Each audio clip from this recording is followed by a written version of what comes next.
Three, two, one.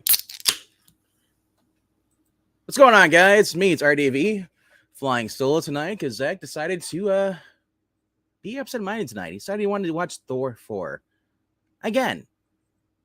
I guess he really likes it. So yeah, tonight it's and well, whenever he decides to show up, I only have 5 books because it's top 5, so maybe we'll only have 5 books tonight. So that being said, I'll just jump right into my books right away. Why wait? I mean, it's only you. It's like what, me and Maranya, right? What's going on, Maranya? Yeah, I decided to do a little fancy tonight, do a little countdown. I figured, why not? And for those who are new to the channel, what we do here is that, well, usually it's me and my co-hosts, and we like to basically take 5 books each from our pull list, and well, basically the books that we think that we're going to be the best books, the ones we're going to enjoy the most this week. So that too, going from my least favorite to my favorite. So I'll start sharing the screen. I'll go to my number 5. All right, let's go right into my number 5 here. I have to scroll down a little bit.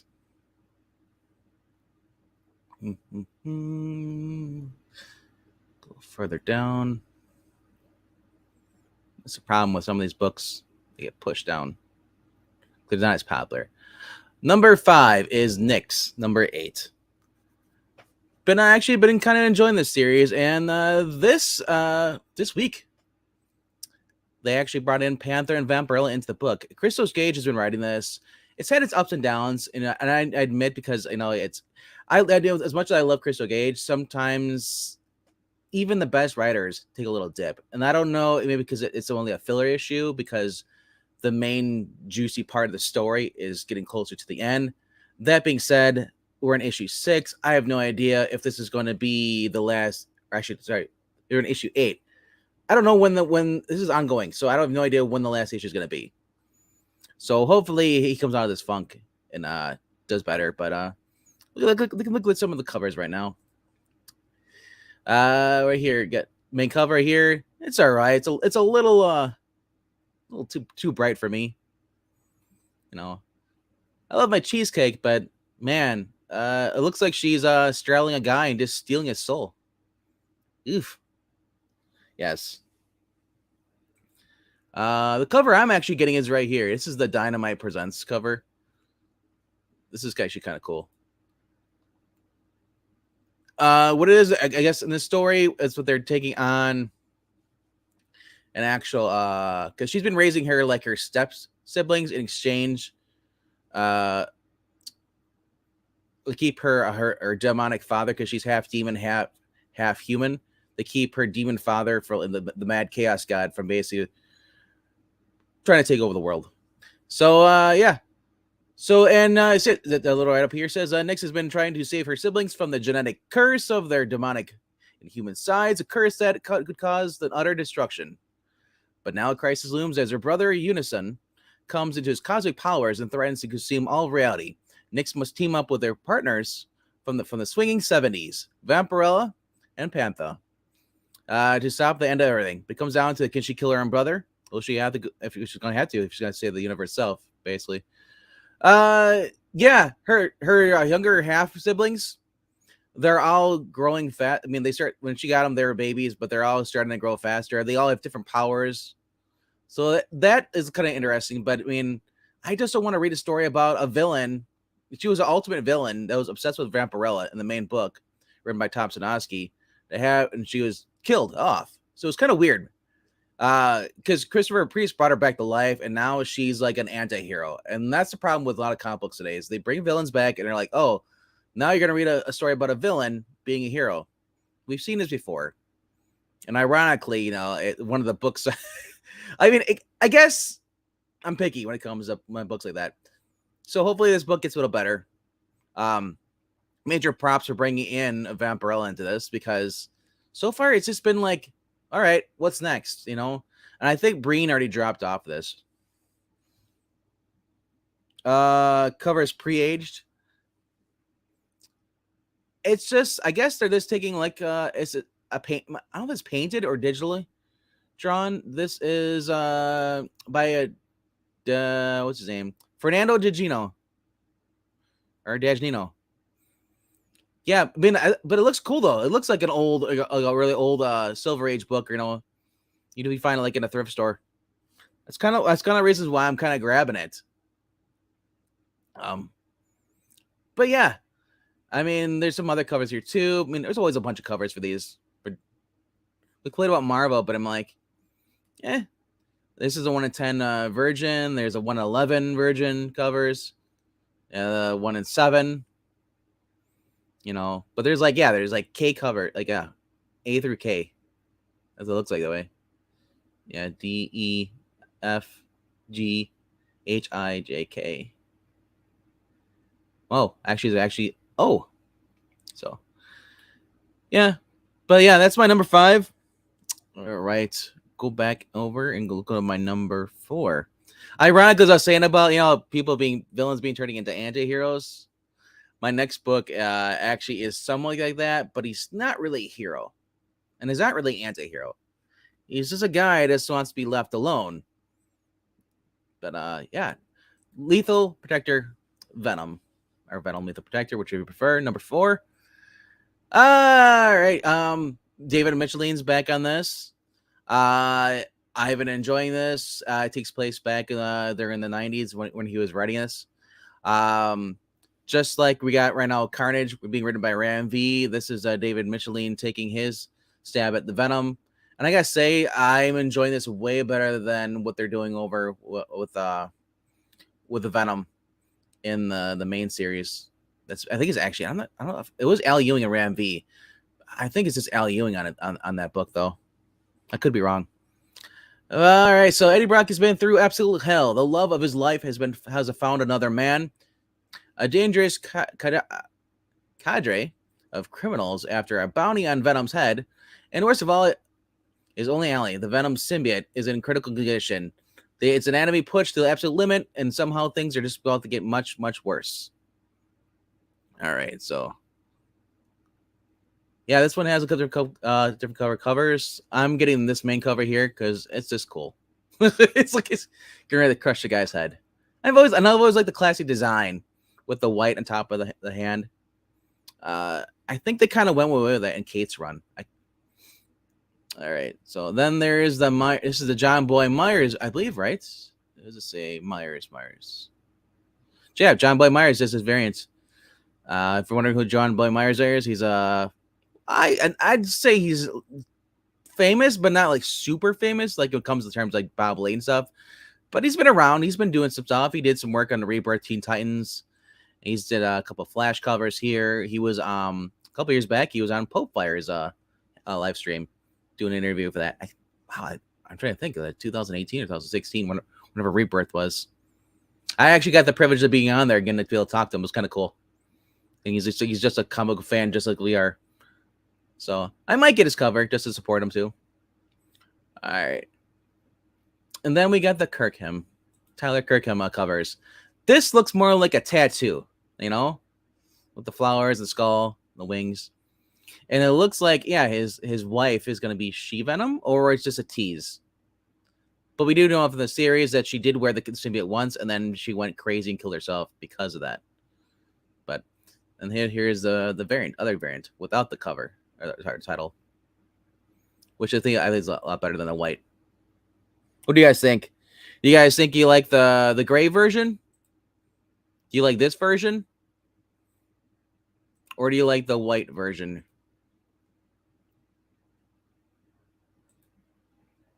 I mean, this has the cover on it, an updated cover title. I still like the darker gray. I think the white is just too bright for me. Yeah. Alrighty. So we're going a lot faster when Zach's not here. Crazy. All right. So number 3.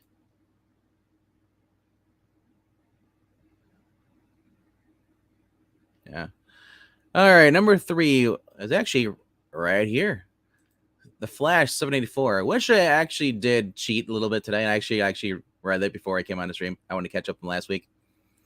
And I'll just say this: if you're a fan of the old 50s and 60s pop art they used to do in the books with the little dots everywhere, you're gonna like this because Barry, as of last issue, Barry's trapped in a simulated world, and that's all it is. It's like the old vintage pop art like they use in the Silver Age. So that's also used in this issue as well. And Ira, Ira and Jai decided to jump into the portal because Mr. Terrific in last issue opened up a speed portal going into the Speed Force, and they have these risk communicators to track down Barry. They're trying to find Barry. So it was Max Mercury also went in there too with Jesse Quick, and then Wally and Wallace jumped in, and Mr. Terrific found out that basically that she has powers, and she hasn't told Barry, or not Barry, but Wally. Looks Linda has Speed Force powers, but she's been trying to explain or get a moment to talk to Wally, but Wally's been like one crisis after another. No pun intended. Well, maybe slightly, but yeah. So the kids are in this, and last issue there was the first appearance of Night Flash, basically the version of where Barry Allen is Batman with speed powers. Yeah, frightening, and he's kind of crazy. Yeah. So I said this issue is I'm curious. So where it's going to be on my actual list when I actually read all the rest of the books. But right now I have it at 3 because there's 2 other books that I'm kind of more excited to read. Yeah. I don't know who Ben Day is, but the dots, yes. If you look up pop art on Google Images, it comes up with they have the little different colored circle dots, and there's dots and then dots and dots. Yeah, like the printing process, I guess, is what you're saying. Yeah. All I say, it looks cool. It's got that retro feeling to it, and as you can see behind them, all the the different houses, like the GI houses, everything looks the same, cookie cutter. It's like Pleasant Day, like pretty much Barry stuck in the 1970s where Wally's still a kid. He's Kid Flash. He doesn't realize it,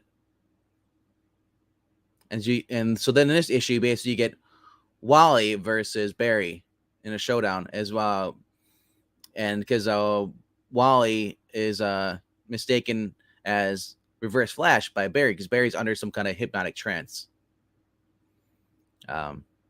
Also Barry's got he's got his daughter and his son in this too. He's got the twins, and he's living happily with Iris. So he's like in this perfect simulation. So, alrighty. So that's the cover I'm getting is cover A. Cover B is by Bangle.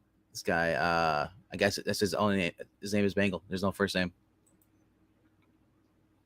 It's more of a cartoonish thing, and you can see Wallace down there. But I don't know. I'm just not a fan of this. This just looks too generic. It looks like an animation cell that's meant to go something else, but it's not. Or they're out running the crisis wave, and he's just waving to him. He's like, "You're on your own. Good luck." Yeah, Rhaegar, really, dude? Jesse Quick is awesome. Why do you gotta bring Lizzo and everything? I think you have a crush on Lizzo, bro. I think you're pretty much bringing her every single stream. I mean, that's cool if you do. I mean, that's your cup of tea, man. But I don't know, bro. Alrighty, going to my number 2. I'll get the comments after I'm done with these, because I'm sure Zach will jump in eventually when he gets home, if he ever gets home. All right, now my number 2 is let's go a little further down. Man,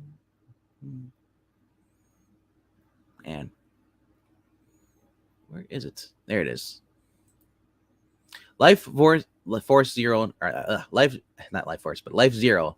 Life Force is another similar like this with a parasitic and thing. Let's see. So Life Zero, you're like wondering what's another zombie thing.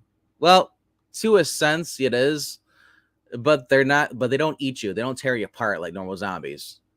And just trying to figure out what's going on because right now all I know is basically it was revealed in the last issue. This is a major spoiler if you haven't followed the series.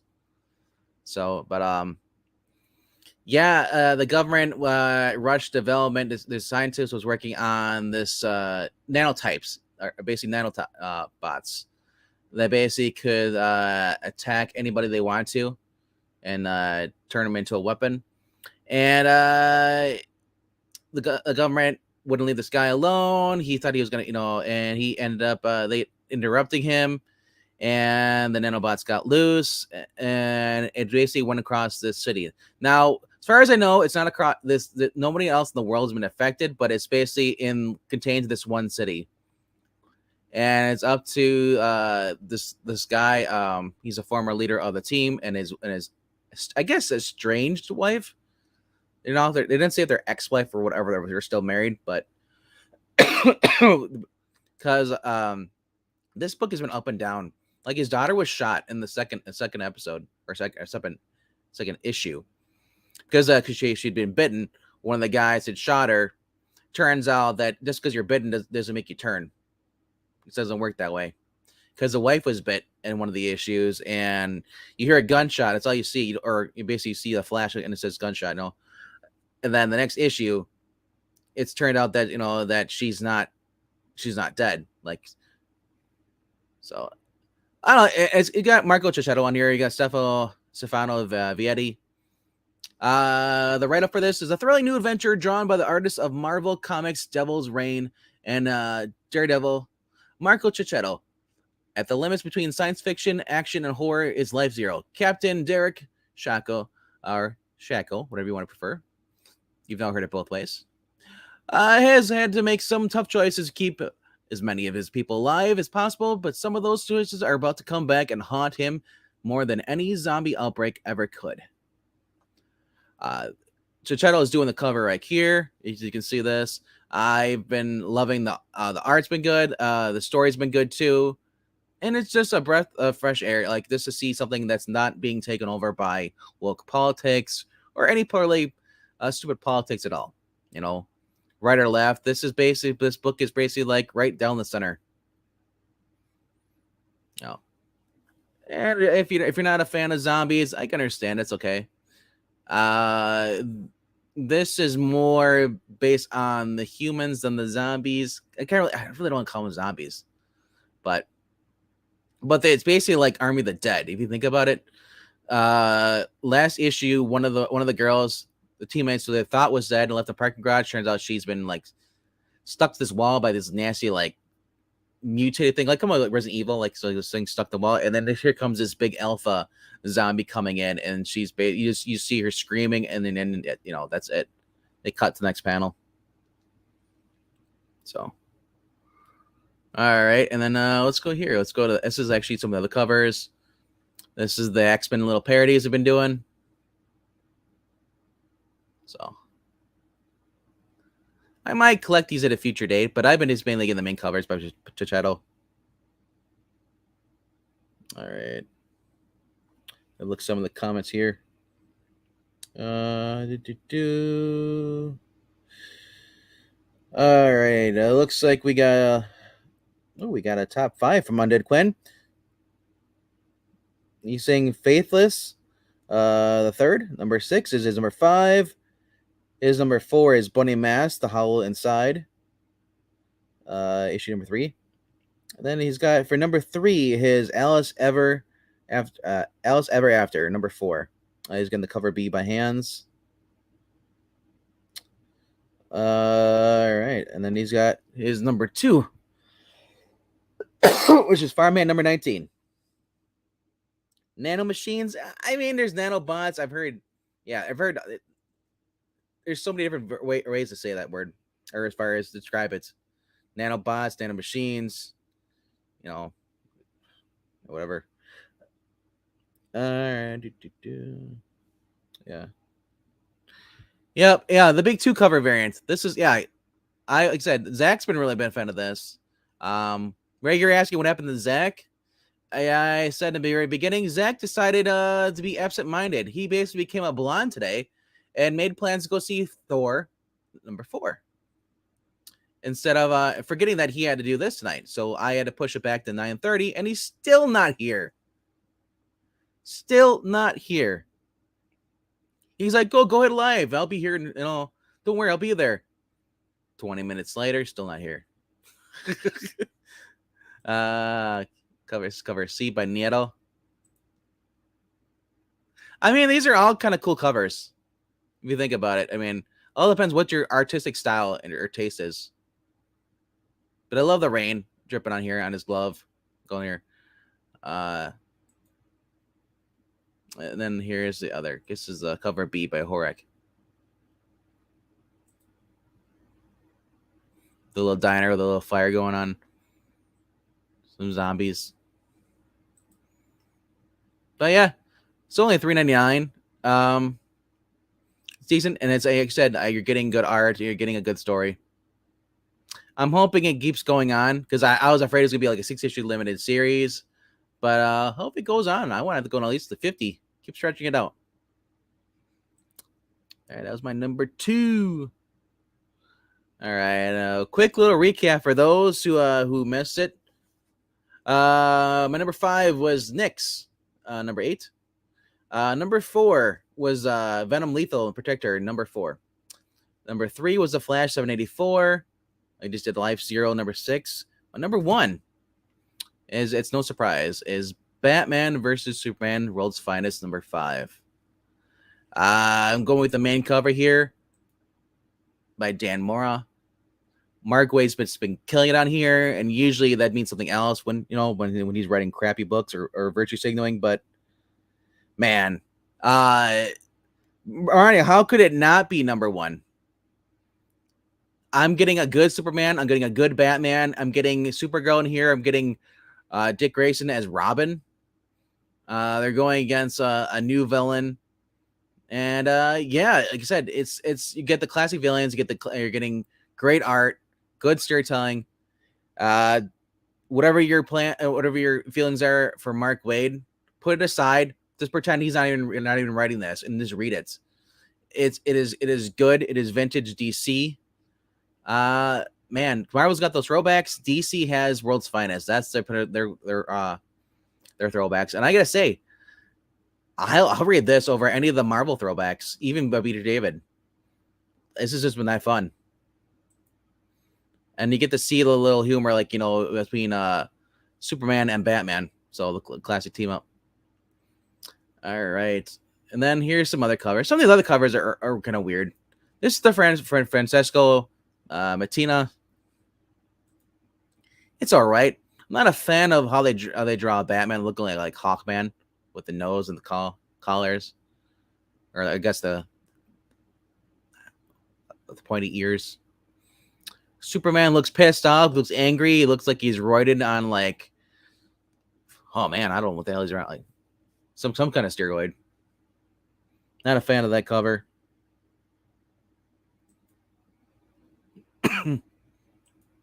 There's an incentive. Pete Woods, 1 in 25. This looks like a Batman Beyond, which doesn't make sense because Terry is Batman Beyond. So if this is supposed to be like something else, or Batman 1 million, I don't know, but yeah, not a fan of this. And not a fan of the freaking like haircut on Soup's. Looks like it just goes all around. He's got the Simple Jack, but Ben Stiller's haircut in was it Tropic Thunder? But and then here's the other 1 in 50. I call this a Tom Welling because it kind of looks like a really bad Photoshop Tom Welling on there. And then the face. Why is his no? That looks bad.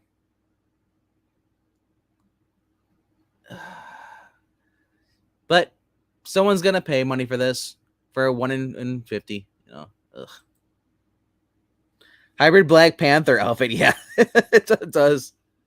I'm not a fan of Star Wars, really, Robert Roberts. I mean, I understand the character was popular in the original movies, but beyond that, I mean, I don't really care to read anything by Star Wars. I saw 4, 5, and 6, which before then was just called Star Wars, you know, the original 3. But let's see here. Hope he suffers in the theater. Dick Quinn. That's a bit harsh, man. But I agree. Yeah, he chose to go watch Lady Thor over me. It's okay. I see how it is. All right. But at least you guys showed up. I got 7 people watching. This is awesome. I thought it'd be like, oh, it's just me and Maranya. Zach's not here. Everyone leaves. I know. Oh, all right. Other books on my pull list that didn't make it in my top 5. They're slightly moving back. And we'll start with She-Hulk. She-Hulk is been interesting, but I just think it's just going to become. I think this is the tipping point. I think it's going to just become about her being girly and less about her fighting people. Yeah. It says Jen Walter's been around since 1979, but the issue holds a first for her. The mysterious villains surely don't care and plan on destroying her and Jack of Hearts. But look at the variant cover. And now, I don't know what the interior is going to be like, but I don't want this in a She-Hulk. With a cell phone, looking really girly, and just like, hey, I'm on a date with a short guy. Like, this looks like a Barbie version. It looks gross. And if that's what they're gonna do to She-Hulk, just turn her girly, it's like, are you kidding me? I mean, at least, Spider-Man Loves Mary Jane was better. It looks better than this. It was better than this. Yeah, Robert Roberts. Julie Strain vibes from that She-Hulk look. You're talking about the one in the dress or the main cover? But yeah, the main cover though has been I believe it's Jen Bartel. Yeah, Jen Bartel does the main cover, and these have been good. Jen Bartel is a very talented artist, and I hope she continues to draw more, more, and gets actually her full, credit. Luca Maresca is doing the interior art in this. We actually have a photo of Rainbow Rowell for the first time on here, on the League of Comic Geeks. Nick Lowe's still editor, so they don't list any other villains. So far it's just been her and Jack of Hearts. So last issue was good. Hopefully this issue is good. But like I said, if it starts to get like Barbie animated movie style of cringe, I'll probably drop the book. All right. Let's see here. I believe Undead Quinn, you had go back to your you had Farmhand number 19 for number 2 and your number 1 book of the week. I didn't see is of course, Do a Powerbomb number 2. I was trying to remember who was reading that. So you must really like the first one if you're buying the second one. That's cool. Let's see. Look at some of the comics here. Yeah, while Jack of Hearts was not as short back in the day, he was easily 6 foot tall and not taller, like 6'2" at least. He was comparable to Iron Man in full armor. He was. Yeah, and I agree with you. Yeah, I think this is a horrible cover. Whoever drew it needs to go back and read the books, preferably the John Byrne books and looks how to draw characters. Yeah.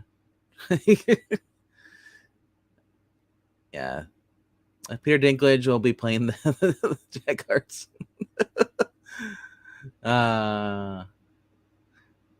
Yeah. I see guys, you're just freaking out over the Jack of Hearts. Yeah, that's whenever I see it, it's like That's the guy that Engeltine is trying to sell you almost every other week on the auction. He's like, here, buy this Jack of Hearts book. But I guess he was more entertaining back in the day. I think it was Bendis that actually caused his death. Ironic though, it's Bendis, so. But all right. Holy crap! What's this? What's this? On a count of 3, I want you to boo. 3, 2, 1. Boo! Boo! I'm actually surprised you're still going. Most women aren't. Oh, that was actually kind of funny. That was pretty good. Hey guys, yes, it's me. I'm later, much later than I thought I would be. I told Vink I completely forgot about this. Some friends and I had planned to go see Thor tonight, completely forgetting that Tuesday is top 5 night. So I told Vink, I texted him earlier today. I was like, "You're gonna hate me, but I plan to see a movie." He's like, "When's the movie end?" I said, "Well, it's a 2-hour movie, so probably 9:30." And I did not take into account the time it takes to go through the previews, or sitting through the credits, or standing in the hallway reviewing it and critiquing it with friends. So, yeah, I'm a little late. We were all waiting for you. Were you really? Oh, I feel so bad now. Are you serious? We sat here talking for 30 minutes. I'm just fucking with you. No, Okay, I was about to say. I went over all 5 of my books. So. I feel so bad. I thought that you were gonna be done by now. I was just gonna leave a comment or something. If you want to know my top 5, you have to go back and rewatch this stream.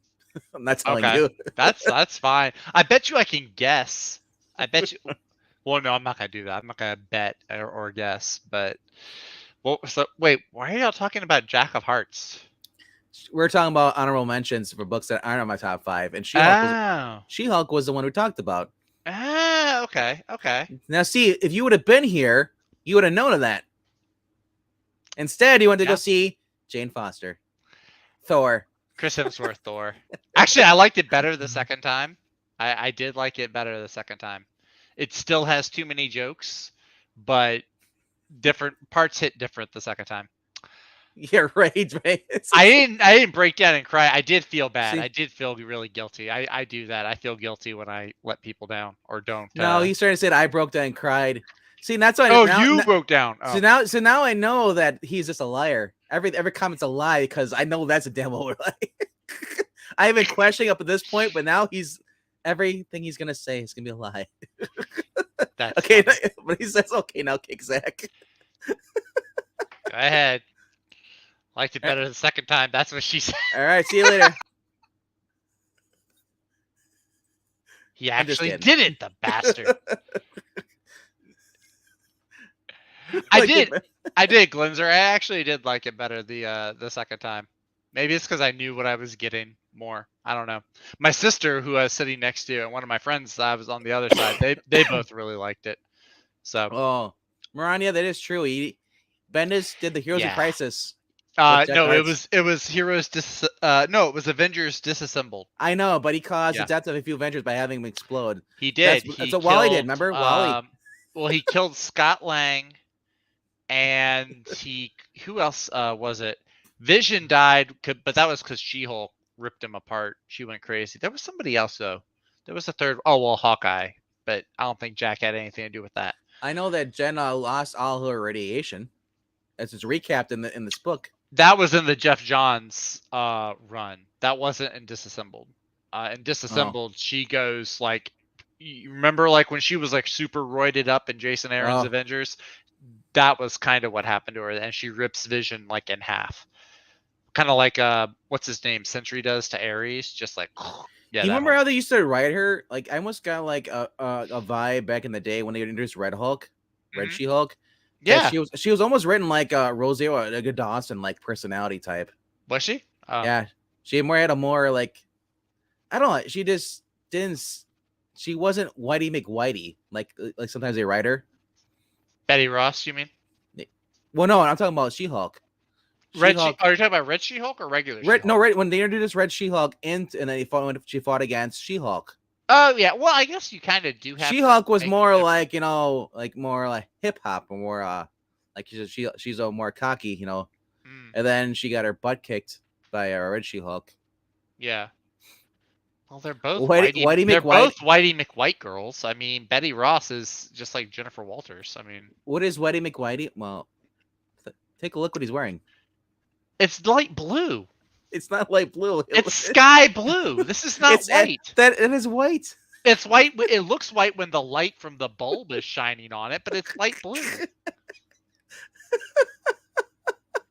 This, though, he's completely right. This is the face of Whitey McWhite. Yeah, that is accurate. Well, it is Zach talking. That's why it sounds racist. That's true. Yeah. Actually, no, I cured racism tonight. Somebody told me. Really? One of the friend who put somebody else told me that. I didn't say that. I was my friend who planned the whole thing. He's a black guy. He's a cool guy. And so we were like, who's gonna sit next to who? I sat next to him. I was like, I'm gonna sit next to my buddy. And somebody was like, oh, good, Zach cured racism. I don't know. Maybe they were just drunk or something. But wow. I was like, I wanted to ask them. I was like, do you watch the streams on the Geeky Puppet Show? Why are you saying that? They probably do. Maybe. We've got an uptake of viewers sometimes, you know. We get and then we also get a lot of people coming in here with subscribers, man. So I don't know. All right, so we might as well jump into your top 5 since you're here. Oh shoot! I've got 12 books that I'm getting this week too. Hang on one second. I've got to go. I've got 16. I dropped it down to 5. That was hard. I'm about to say you could do a whole show just off your picks. Good lord! I actually was going to if you didn't show up. I was going into the honorable mentions until like at least let it go for an hour. I know it's gonna be a busy week for me at the ALCS tomorrow. I think I can do a top 5 though. Let me I saw that Marania, and I thank you for it. Hold on one second. Let me let my dog out. My dog clearly has not missed me so much that he wants to be in the same room. Hold on. Wow. I know, right? Man's best friend. I guess we'll just remove him since he doesn't want to do his top 5. I'm doing the top 5. Oh, I still have that picture of Fandral from last night. I should probably change that. Go back to the Flash. What are you doing, Fandral? Fandral was the ladies' man of the Warrior 3. What are you talking about? You missed tonight. I had an awesome little opening entrance, everything. Oh, did you really? Yeah, I did a little countdown. Had a little. We have a countdown now? Yeah. Oh, that's cool. Good to know. Well, it's always been there. We just never used it. Oh, is it one of those? Yeah, Ash uses those. My church uses that. That's like a generic. That's everywhere. Yeah. Oh shoot! But there's okay. I'm gonna do my 5, and then I'll have an honorable mention because I know you. I saw She-Hulk had your honorable mention. God, there's some good books coming out this week actually.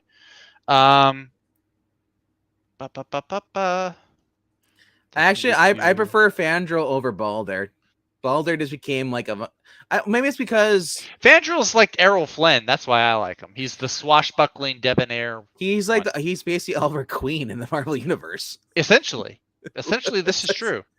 Who is it? Is Fandral is the ladies' man. Hogan is like the really serious, like barely says anything guy, and then there's Volstagg who like just eats everything. But he's Volstagg is cool too though. Volstagg is kind of like Kingpin, in a sense. His weight's all muscle. Is it all muscle? He's really rotund. You ever seen him fight against people? And he's like, oh, I think it's all flubber, and they go against him, and he bounces them back with his gut. Well, he's like a god though.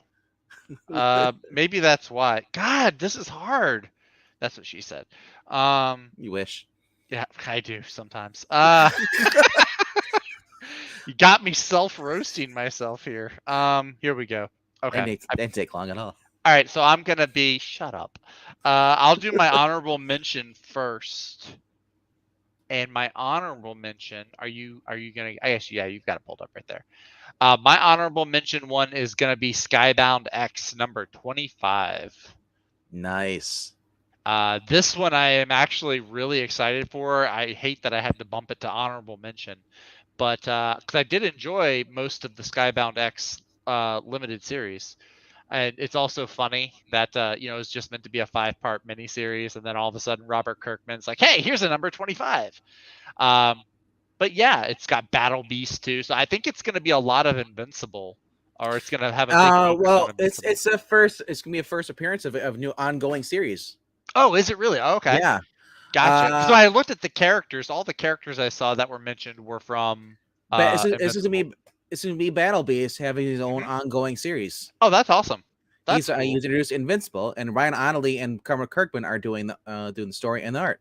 That's awesome. And then, of course, I also saw Joshua Williamson is working on this as Yep. well. So another reason to be excited. Yeah. I'm curious to read something of his that isn't from DC. I think that would be really cool. You go. Yeah. You got. It's called Dark Ride. It's Josh Hmm. Williamson and Andre Bresson. I'm noticing too. It says it's a horror epic. A lot of DC guys, when they get to make their own things, they go to horror, like Scott Snyder did. I Well, think. horror's popular. If you can go, Yeah. if you can do a good horror story, go Yeah. for it, man. They sell. Yeah. So yeah, I am excited for this. Well, the other thing is cool Yeah. about if you do horror books or horror stories, whether in comic Hmm. book format or just normal written, Hmm. those get turned into movies. Oh yeah, it's very easy to a lot of the time, I think, to turn a horror comic. And then we also have the first appearance of the Savage and Beautiful Chroma by writer and artist Lorenzo Di Felci, the guy who's basically was Luigi. behind Oblivion song. Yeah, I think Okay. he does the art on there. This is the first time writing though. Oh, okay. Okay, so he's doing the writing and the art for this. Yeah. Okay. I like Yeah. this. And I like this last one though. When Yeah. all humanity dies, animals fight for survival. That's kind of cool. Scurry, by Max Smith. So, but yeah, like I saw all the Invincible characters, so I thought it was just going to be an Invincible book. But of course, it being Skybound X, it makes more sense that it would be a what's anthology. the story, Wishbone? It's like what is it, Redwall? If Redwall was set in the apocalypse. It's like the Secret of Nymph meets a Wishbone. A little bit. Or it's like, it reminds me of that dog from Toy Story. Oh, he had a name, I don't remember. The boy's name was Sid, but yeah. Brutus. So, I don't know. I don't know. I'll have to go back and watch Toy Story. But yeah, no, that's so that's honorable mention. Skybound X number 25. Yeah. Starting off the top 5 though, at the bottom of the list is the final issue, number 4 of Rocketeer, The Great Race by IDW by Stephen Mooney. What's it called? Go back in. Rocketeer. Oh, Rocketeer. Okay. Rocketeer. Yeah. Hey, good evening, Eric. How you doing? See, I'm not even the last one here. Breen just got here. I still beat Breen. I'm 30 minutes late. I still beat Breen. But yeah, Rocketeer Great Race number 4. This is the finale. This is the last issue, sadly, of the 4-issue miniseries written by Stephen Mooney, who I think has done a great job with the Rocketeer. I love that cover too. In front of like the crashed Nazi plane. That's a really cool. I think that's a Nazi plane. Yeah, that's just an awesome cover. Like one of the eye lenses is popped out. It's like battle damage Rocketeer. I like that.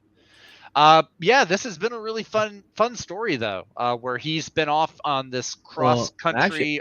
Actually, is that his jetpack? Oh, it is his jetpack. Yeah. Oh, curious. I wonder if the bubblegum is still on there. But yeah, no, this has been a great story so far. I've been enjoying it as he's been off on this intercontinental flight race against these best of the best pilots. One is a Nazi pilot. One's I think a French or a Russian pilot. So it's been really fun. There's, espionage and Nazis trying to get their hands on secrets. And it's just been really, really cool. I would actually like to see this made into a movie if it was the same people who made the first Rocketeer movie. I think it would be really cool to see. So a lot of fun. Stephen Mooney does great pulp writing. He's been doing really good with the Rocketeer. So why does Rhaegar want to see a Quentin Tarantino Rocketeer movie? That sounds awful. Anything really written by Quentin Tarantino has been kind of horrible. Robert Rodriguez is where you want to go if you want good stories. Well, unless that story is the Book of Boba Fett, because that. Although I will say this though, Quentin Tarantino did do the writing on the Robert Rodriguez production. They teamed up for From Dusk Till Dawn TV series. Oh, okay. Because From Dusk Till Dawn, the original movie, it's all right. But I the will say series is a lot better.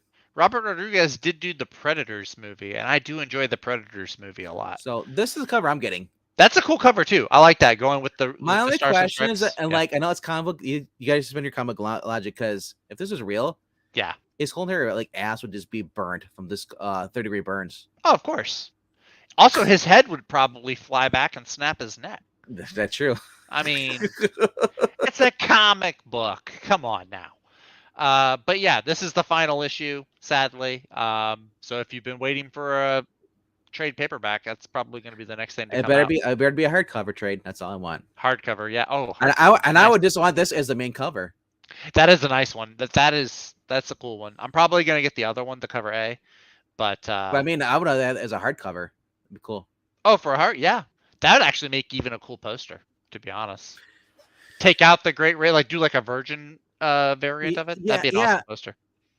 Yeah, I don't know why they didn't do that for this. Instead, the main They cover did it for cover A. Yeah, I know. It's like, why would I want that as a main cover? That's still an awesome cover though. But anyway, I digress. All right, but that is my number 5, Rocketeer: The Great Race, number 4. My number 4 is Vinkman's honorable mention. The next issue of She-Hulk. I think this is number 5. Yep. Yeah. So my number 5 is a number 4 issue, and my number 4 is a number 5 issue. But yeah, no, this has been a lot of fun. I believe at the end of the previous She-Hulk issue, we're about to find out who it is that's after Jack of Hearts. So I guess we're gonna find out who that is in this issue. So yeah, it's been a lot of fun. This is a lot like the Dan Slott run or the Sensational She-Hulk run, where it's not so much her being a superhero, it's more of her civilian life, her lawyer life. She just has superhero friends and co-stars. It's been a lot of fun. I really dig it. I think Rainbow Rowell, whatever her last name is, she's been doing a good job with the character. And to her credit, I do really think that she's doing her homework. She knows a lot of the backstory, a lot of the lore through various runs, whether it's Bendis's New Avengers or the Avengers Disassembled, rather, or if it's Dan Slott's run. I think that she's doing her research, so she's treating the character with respect, which I appreciate. Also, Jen Bartel's art is good if you can get her on a cover. And then you see this cover here. Yeah, not too crazy about that one, to be honest. And I mean, I was telling these guys, I hope it's not this is not to be the outcome where she's gonna become girly in the series. I wouldn't mind that, to be honest. I mean, what we're gonna complain when she's all Brucey and manly? No, but I don't want like Barbie version of a She-Hulk. Oh my gosh, let's go on another date. You're so cute. I don't want that crap. I'm still curious. So, like, what's the end game with her and Jack of Hearts? Like, are they gonna become a couple by the end of it, or are they just gonna be like platonic friends? Like, I'm kind of curious as to what the end game is here. Honestly, I want to know what Marvel did to Wyatt Wingfoot. Where did you hide your most popular, arguably Native American character, Marvel? I just want him to like turn into a pile of sand, like Ben Reilly Jack did. of Hearts? Yeah. No, he already blew up. He's not exactly. This is a clone. That's why I can't remember. Oh, maybe he wasn't a test tube thing, kind of like a Bacta tank. But yeah, no, I'm curious to see where it goes. I'm liking this a lot, actually. For it's more slice of lifey than most comics, but I have been digging it. I have been liking it. So, She-Hulk number 5, and that is, what is it? 28 pages. Yeah, for $4. For $4, not the God, Marvel. Come on, cut me some slack, Marvel. Number 3, and this is the one Venkman's gonna hate me for making him click on it. Jurassic League. Oh, I thought it was gonna be Nightwing. Oh no, I'm not. I don't know. That's not on my list at all. The Thanos cover, no. No, Jurassic League number 3, baby. Dinosaurs and superheroes. It's beautiful. Look at that cover. Wonder Dawn versus Gigantosaurus. That's an awesome cover. I'm sorry. Giganta versus Wonder Woman. Yeah, pretty much. But it's Wonder Dawn versus Gigantosaurus. Yeah. Which is doubly funny because Gigantosaurus is the actual name of an actual dinosaur. But yeah, this has been a really fun one. The last issue is when the Superman and Supersaurus and Batsaurus teamed up with Wonder Dawn, like they were introduced. That cover is fun. Is that Scotty Young? It I don't looks know. like Scotty Young. It might be Mike's. No, No, it's not Scotty Young. it's Is it? it's Gustavo something. I yeah, just saw it. Gustavo Duarte. Duarte. Yeah, it looks like Scotty Young. Yeah. But yeah, the last issue was really fun. It kind of tied in and expanded outward. Actually, tied some characters together, expanded some other ones out. So I've been loving this. It's dinosaurs for Pete's sake and superheroes. I love it. It makes no bones about it. It's ridiculous. It doesn't take itself too seriously. I mean, they have Atrocitosaurus. They have a dinosaur that is Atrocitus from the Red Lanterns. I mean, Batwalker. Batwalker. Aquanix. It's like the Aquaman one. It's just a ton of fun. Daniel Warren Johnson's art and writing really works for it too. I think he's probably one of the better picks you could have chosen for a book like this. So, and yeah, it's awesome. The Green Torch. So we're gonna get the dinosaur Green Lantern in this, which is hilarious, and I'm waiting so much for it. Remember the asteroid that destroyed the the dinosaurs? But what? Don't you remember that there's an asteroid that came out of space and just basically wiped out the dinosaurs? It's Green Lantern. No, that's gonna be the Black Lantern. They're gonna have Blackest Night in Jurassic. Oh, I would so watch that. I would read that. Oh my gosh, I'd watch this too if they made this into an animated movie. I'd buy it day one, day of release. Are you kidding me? They probably will because if they can capitalize off Batman versus Ninja Turtles, why not? It's dinosaurs with superheroes. It shouldn't work, but it's so fun. Rhaegar, I want a Granny Goodness-Ceratops. I want that now. DC, if you're listening, I also want Teen Titansauruses. Anyway, yeah, Jurassic. This is I'm just completely shilling for this title. It's just such fun. But this is my number 3 pick. And if this is my number 3, then that should tell you that my number 2 and number 1 are really, really good. Because if those other 2 books weren't coming out, this is number 1. Only good. Number 2's Flash. Number 1's World's Finest. We'll find out as we go. We'll find out as we go. Undead Quinn, you're right. I don't think I have ever seen Scotty Young do a DC cover. I think he's only done Marvel covers. Or his own, like if he's done his own comics. He does. He always did the Franklin covers. Yeah, well, he did Franklin. He's done variants for other titles. But yeah, he's never done a DC comic. That blows my mind. Huh. Okay. I'm sure he has. I have to look it up though. Yeah, we can look that up later. My number 2. What did you say it was? It's Flash. Wrong. World's Finest. You reversed them. I did reverse them. Yes, World's Finest number 3. This is one of the best books coming out of DC right now. Don't pay attention to who the writer is. Look at that Dan Mora art. Look at Superman smiling as he's doing the right thing, grabbing the villain by the throat because he's mystical. You can't really kill him, I guess. It's just such a fun book. I absolutely have been enjoying this. Mark Waid does write the characters really well. It definitely has more of that kind of Silver Bronze Age feel to it, like with their dialogue and everything, the way Superman and Batman interact, even the way Supergirl and Robin interact. I kind of want a spinoff of Supergirl and Dick Grayson. It's just a lot of fun to see them interact, and also the guest stars that they've had. Doom Patrol has been in the last few issues. They've been fun to read. Yeah, this has been a lot of fun. Wait, is this issue 3 or is this issue 4 or 5?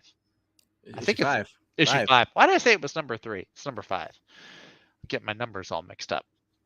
But yeah, this has been a lot of fun. I'm really digging this, which is funny because when I first got into DC Comics, there was a World's Finest. There was a Batman Superman World's Finest book out, but I never got into it. I never read it. I think Ed McGuinness might have been the artist.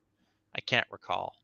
But this is just fantastic. Dan Mora's artwork is phenomenal. Shoot, why don't we have a Justice League book with Dan Mora on the art? It's been, I mean, his art is. You know why? Because you get Bendis. Well, yeah, but aren't you supposed to? You get a good writer and you get a bad artist, right? You know what I want? I want Christos Gage on Justice League. I want Christos Gage on Teen Titans. I think he writes the younger heroes better than the adults. To be honest, I mean I would read a Christos Gage Justice League, but I think he would do better on Teen Titans or just Titans Or because none of Dan them are Abnett. teens I don't anymore. care. Dan Abnett. Dan Though. Abnett would be cool too. Didn't he do Justice League Odyssey? Yeah. I would love to see Justice League Odyssey get like a volume 2 or a round 2, kind of. Maybe add a few other space heroes to it. But I would love to see that happen. mean, you have Dexter in there. You How had can you go wrong? Dexter. Yeah. That was when it was getting good. They had Dexter and they had Orion, and I was like, okay, this is getting cool now. And then they end it. I would bring it back. Maybe throw like Hawk Girl or Hawkman on there. Jessica And Cruz was actually done really well in that story. Jessica Cruz was good. Cyborg was cool. Azrael was a wild card. He was weird, but I actually kind of liked him in that. I like the fact that run. she actually used the Omega beams to charge her ring. Yeah. That was awesome. But anyway, yeah, this has been really fun. I like the use of the powers, how Superman uses his powers, how Batman, is deducing and doing detective. It's been a ton of fun. And the Devil Neza has been an interesting villain, a first villain for them to use. So, yeah, number 2 on the list. I'm looking forward to reading this one. Cool. What are the covers? What do the variants look like? Because I like that cover right there. We went through them. They're all kind of horrible. Oh, you went through them? Yeah, I don't care for any of those. I'm going to stick with cover A. You don't want the Tom Welling on the bottom right? No, that does look like Tom Welling. And it looks, the Batman looks like, you know how in Batman Begins, Scarecrow gets his own Venom and he looks at Batman and his whole face is just like oozing. Exactly. That's what that looks like. Yeah. All right. And that takes me to my number 1, which Vinkman has guessed after I pulled a reverse flash on him. Reverse flash. Well, you are yellow. I am what? I'm white. I thought it was Whitey McWhite. Anyway, yeah. This is Flash 784. Now this is a Dark Crisis tie-in. Haven't been digging the Dark Crisis. I actually, besides the Young Justice one, I haven't really bought any of the tie-ins for Dark Crisis. I'm just getting the main story. But the last issue was good. I really enjoyed the last issue. Kind of brought the Flash family back in. So you had like Jesse Quick and Jay Garrick, Max Mercury. Darn kids. Yeah, that's all I gotta say. Those darn kids. But before they did this. Now is like I said, I love that he's still including the kids in this because that's what kids would do. Yeah, that's what they exactly. And I just love that though, just the genuine feeling of it, because everything he writes, especially when it comes to like Linda or the kids, it just feels organic and it feels natural. It's not like nothing's forced, nothing feels out of character. I'm also loving this new kind of relationship and foundation he's putting for Wally and Wallace. I really like that a lot. As like he's taking Wallace under his wing, kind of like Barry took him under his. Yeah, Wallace. I hated when they introduced him, but you know what? He's been written pretty well in this. He's been doing really good. Yeah, Jeremy Adams is. It's really still weird to have two Wallies. Well, that's why I like him calling him Ace, because I've been in situations like that. Like I've had like 7 friends over the course of my life named Matt, and so you come up with nicknames for different ones. My only complaint in this series is they have Wallace in here. Wallace should have been like erased a long time ago, and they should have brought Bart in. Did they? Oh well, Bart's off with the Young Justice tie. That's why he's not in this. Yeah. Well, yeah, But I mean, I get what you're saying. I do get what you're saying because I would like to see Bart interact with Wally. Can you imagine if when they instead of bringing Wallace in this at the timeline, it would have been like Bart and Barry, Bart's Kid Flash, and then you bring back in Wally. It would have been cool, but yeah, they did it. Well, instead, because Wally is the Flash now, while Barry Allen's been off doing his own thing. I actually think it's really clever how they've been able to use both Flashes. Like Wally is the Flash on Earth, and Barry is still the Flash, but he's off doing Justice League interdimensional, inter-universal stuff. So I do like how they come up with a way for both Flashes to kind of coexist. But yeah, and like I said, I wasn't a huge Wallace West fan. I read the Teen Titans Rebirth Teen Titans when they brought him in. He was all right. He wasn't groundbreaking, but this has really made me like the character a lot. Telium, I understand that Bart is Impulse, but Yes, that's true. also what they call Ira. Well, She became the second Impulse. is she still going by Impulse now, or did she get a new name? She doesn't have a name yet. She's still deciding on a name She's yet. still going by Ira. Oh, okay. Well then, yeah, maybe she'll come up with a different name. It's fine. Where Jai is basically a Surge. Is Wallace West going by Burst now? I see on the characters list. It looks like he's going by the name Burst. He's not even going by Kid Flash anymore. He calls him Ace in this. He doesn't call him Kid Flash. Well, I know, but I'm looking under characters. There's Wallace West, I and know. it says Burst. That's yeah. Oh no, that's a different. Oh, Prime. No. Wait. You have to read the story to figure out.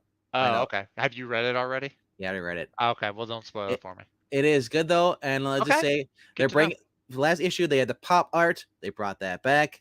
Good. Okay, cool. I 'Cause like the art in the last one. Yeah. Well, yeah, when they found Barry in the last issue. Is this the same artist? This Immense man? Yeah. Okay, cool. Yeah, I liked his art in the last one. It's So yeah, early 50s, 60 Silver Age, pop art that you used to do.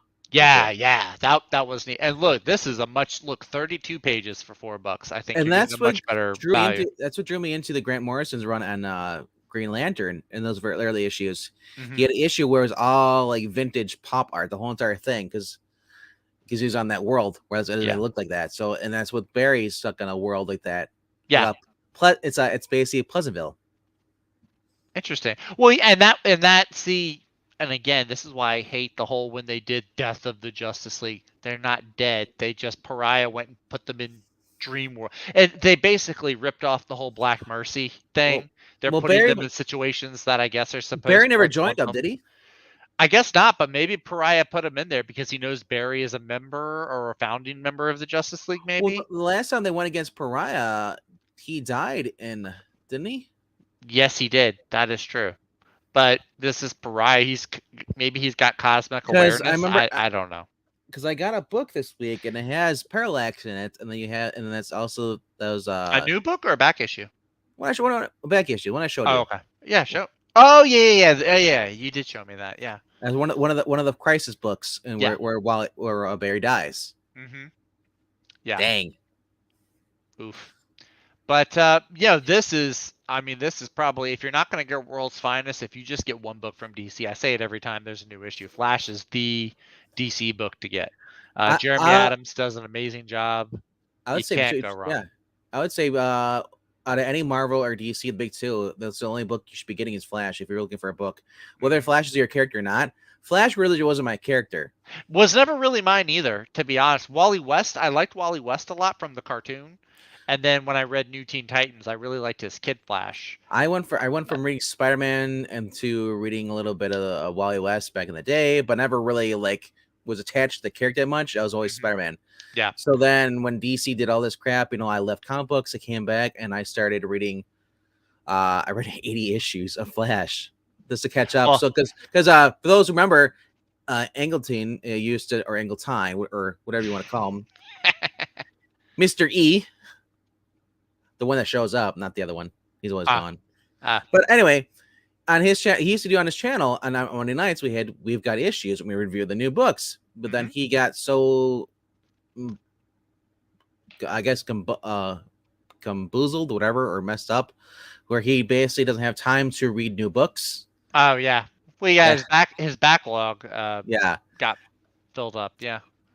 And then we just stopped it, and Braden wasn't reading the book. I was the only one bringing in new books every week. We're doing a review, and I gotta say that's kind of what inspired me to get back in the comic books. Was that we've got issues. I was having fun with that. That basically told me, it's like, hey, you want to do this channel, you got to do the work. So it kind of kicked me in the pants. Hey, get reading on this stuff. But yeah, since then I started with Joshua Williamson, reading all through that. And then Kevin McNicholson, I think, is the second one they wrote. He wrote that the Alchemy story, I think. Okay. And then, or was it Kevin McGuire? Might have been Kevin McGuire. Might have been McGuire's name. Sounds like it fits that a little bit better. Yeah.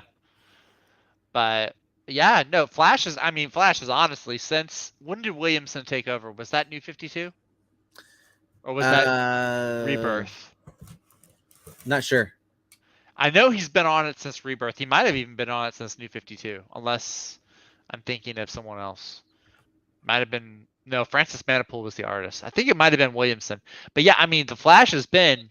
You look lengthwise of the character of the title, like you think of characters like Superman, Batman, Wonder Woman, Aquaman. Flash, I think, has been the longest and most consistently good title. Like Batman, of course, you know, it has runs like you've had. Okay, there's Scott Snyder, there's James Tynion, but then like there's the Tom King stuff, and he screws up Batman. Everyone, no, not good. Rhaegar, look it up. It's a word. Urban Dictionary, bro. Are you sure you're not thinking of bamboozled? No, cumboozled. Cumboozled is an actual word. Okay, hey, I trust you. But yeah, and like Superman, like you would have Philip Kennedy Johnson on it, it'd be amazing, and then you'd have Brian Bendis on it, and it just sucks. And so it would be like this roller coaster on all these other titles, whereas the Flash has been a consistent good run. So definitely, if you want like a lot of modern, if you want something from DC that's modern, you don't want to go through back issues, or at least not older back issues, go to the Flash. The Flash. I was never a huge Flash fan. I was more of a Green Lantern fan. And I know DC originally. Breen, you were reading these. Did you stop reading these? You just lost interest, or you just you wanted to cut back and stuff? Because I remember you were reading this when I was reading it. You know, when before Jeremy Adams took over. Something too that you said, I was like, this might be why you like the Flash so much, because you were reading Spider-Man, and of course Spider-Man infamously had no way one more day happen. So Wally West is living the life that Peter Parker should have had. It's like maybe just like transferred all of your adoration from Spider-Man over to the Flash. Like, oh, Flash has got his life together, I'll just follow him. So yeah, this is a great one. My number one pick for the week, Flash number 784. See, I told you it's a real word, and I just come up with that. I actually did come up with that on the spot. It actually is a real word. It's an Urban Dictionary word. You get half credit. You know what? I looked it up. Actually, I didn't think it was a real word. I just use it like that, and I was like, oh my gosh, it really is one. Oh my goodness, that's hysterical. But yeah, like I said, those are my top 5 plus the honorable mention. I have several others. Like I've got 12 books that are on my pull list here this week. Yeah, I've got a lot. My wallet will be crying tomorrow. I also have to fill up my gas tank, so that's gonna. I'm gonna spend just as much on comics as I probably will on gas. I already spent $122 on back issues because they're trades. Because they're like, is that the half off? You spent $100. Like they were, most of them weren't even I got like a couple issues of Huntress, you know, but like those were $1 each. But the other ones, floppies, or are they collections? I got floppy. I got for Huntress, it was all floppies, but then the rest of them were all just soft covers or hard covers. Okay. You know, I even got a couple for Breen as well. But did they have any new Warriors? Did you see any new Warriors? Oh, they had in there, but it was like there was a new Warriors, like I think it was Omnibus. It was like almost $1,300. Wait, 1,300? Is there 100? Is there 130 or 1,300? Can't remember it because it might be 130. Sounds. It's on an angle. The price tag. I was like, either way, I was like, it's not going to be. Yeah, it's not going to be 1,300. You know what? They had a first appearance of Ben Reilly Spider-Man for going $90, and it's only worth 60. So I was not sure. It's a place called Half Price. You would think they'd be cheaper with the prices. It's called Half Price Books or Half Price Comics. Well, they decided they wanted to when the movies came out. Mm-hmm. They wanted to jack the price of their books up, even though they don't keep their books in like mint condition. They literally do not give a shit about their books. Their books just kind of fall over. That's a shame. Is that just a store that's like native to Wisconsin, or is there like? No, well, I don't know. I know there's a company next called Exclusive Company, which is also in Florida. It's called Half Price Books. Half Price Books. I'm pretty much it's probably the same as Ollie's. They sell movies, DVD games, a lot of just regular books, comic books, records. Oh yeah, they have a website. Find a store near me. Probably isn't any. Probably not. I've never seen one in Louisiana. No. But I'll look into that later. That could be fun if there is one near me. I'm gonna have a heyday. But I was going there for cassettes, all the old video game systems there too, like Atari and stuff. Yeah. It's sad to say that now all the Skylander stuff that was so big is now just kind of just sitting there. You can buy these. I Yo. remember. Oh yeah, I've seen. There's a place called Games Exchange near where I'm at, and they do a bunch of video games. They have some other Yep. stuff too, but they have like this whole bin. It's like a plastic storage bin, and it's full of the Skylanders and what was. You remember the Disney Infinity game where it was I all the have the little Disney yeah. figures? I have the Infinity stuff. Yep, they have 2.0 or all of 2.0. those. Those were actually really cool. Well, I they're thought at the also time. well they actually the because as long as you got the Infinities, you know, the 2.0, the 3.0, they were backwards compatible. Hmm. You could bring the 2.0 Yeah, characters and play them on the 3.0. it Uh, So yeah, half price books they are in a bunch of states across the country. Louisiana is not one of them. They have a whole bunch in Texas though. Good lord. There's yeah. like 5 just in San Antonio. Well, San well, Antonio. they are the one by me is a lot of liberals, Mm. lot of They have a location in Berkeley, California too. not surprised. Not surprised. Well, I guess maybe if I could order something online, uh, maybe I'll look yeah, online see if I can find something. I But Rhaegar, I never sell my games to any of the yeah, stores because you never I get don't what you're either. worth it. You're better off Never. selling to a friend Yeah, you really are. Or or like trading with a friend. Facebook Marketplace maybe. Maybe, yeah. Maybe, but yeah, I don't trade in games. All right. GameStop is really bad about that. So other GameStop. Wow, Yeah. one of the locations already closed down by me. They only Oh, have like one. really? We have like one left. I know they closed down a bunch of. Actually, all the ones around me pretty much stayed All right. open except one. So There all was right, one that another closed. books on my list is Batman the Knight. This is 7 of 13. This has been pretty good, and Zatanna's gonna be in this one. Ooh, I'm intrigued. Magic is in the air as Bruce Wayne travels to New York City to stun her under the legendary John Zatara and his daughter Zatanna. But there's dark magic loose in the Big Apple, and Bruce's path toward becoming Batman must cross it. Will a man who is training his body and mind to combat crime be ready for a spiritual threat? You know that sounds a lot like that Batman the Animated Series episode where he there's like a flashback and he's training with Zatanna's dad. It sounds a lot like that. Young Hey, but Bruce. look at in that. It's fishnet- the top hat and the fishnets. It's classic Zatanna. Yeah. How about that? Yep. So the main artist and cover artist is Carmine Di Giandomenico. Giandomenico? I thought you were gonna say Carmine Falcone. You know, Carmine Infantino. Carmine. Oh, that's another one. Yeah. Actually, or Carmen San Diego. all right. So I'm sorry. I'm sorry. no, it's okay. I had to get one. I'm fine. But yeah, I was kind of interested to see this because I was like, oh, animated. As we brought up a valid point, animated series. Mhm. So that's what I was thinking. Like, well, Zatanna's gonna be in here now. What I imagine she's gonna be like she has the cover on cover B in the fishnet stuff. But and remember, if I remember correctly, she had a thing for Bruce. Yeah. Back in the day. If I remember correctly, I believe you're right. But that was animated series. That's not the comic books. And also, I remember in the comic books, she had a thing for Constantine instead. I did not care for that. Did not care for that. Going down. Dark Crisis, Young Justice. Are you getting this? Yeah, I'll probably pick it up just to see if my hunch. I'll probably read it. I'll probably sail the high seas and preview it first, just to see if my hunch is correct about Wonder Girl. I don't think it's really Wonder Girl, but I don't know. It does sound like a cool story. I think that there are 2 Wonder Girls. One's a fake one and one's the real deal. I think the one that we've seen might be the fake one. Like that one there that's fighting. Yeah. I think it'll turn out to be the fake one. But you know, Sissy King Jones is coming back. That's kind of cool. Red Tornado. I do like to see Red Tornado in anything. There's a 'cause red volcano. They always forget about Red Tornado unless it's a crappy story like One Star Squadron. But I don't care for that cover too much. That's all right, I guess. It looks like Jonathan Kent. Yeah, doesn't Connor? doesn't he have like a little soul patch or something now? I thought Connor had like a little soul patch. But yeah, I'll probably just stick with the cover A. It's been a while since I read it. Yeah, like I said, I don't know. I never was a fan of the original outfit for Connor. I liked it better when he switched to the black shirt and the jeans. I like the black t-shirt and jeans. That's the best costume for him, Yeah. in my opinion. Yeah, I don't like this one where it's like the Superman spandex with the black leather jacket. I really don't care for that. But Laura Braga's doing the interior art, so it's gonna be good interior art. Yeah. Oh yeah, the interior art on the last issue wasn't bad. Yeah. Yeah. The issue is the writing. Megan Fitzmartin.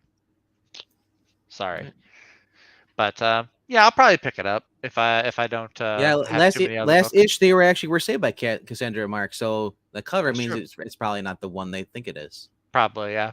Also, I was surprised they used the mighty endowed as a villain. I was like, I Yeah. didn't.